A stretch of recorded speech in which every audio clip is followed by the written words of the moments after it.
বলে ডাকছো তুমি আমাকে? অনু বলে? আমি আমি কে হই তোমার? তাহলে অনু বললে কেন? তাহলে অনু বলছো কেন? এলে বাবালে। আর চম্মাটা গা, চম্মাটা তোমার চম্মা? তোমার? ওরে বাবা রে।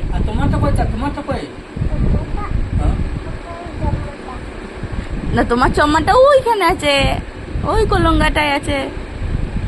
নেবে? হ্যাঁ। এই পড়ে গেল তো। এটা আমার চম্মা, তুমি পড়ে নিয়েছ? এটা আমার চম্মা, দাও দাও আমাকে দাও, চম্মাটা দাও। নাও না, থ্যাংক ইউ মা, থ্যাংক ইউ মা। এই যে পড়ছি, পড়েছি, থ্যাংক ইউ মা।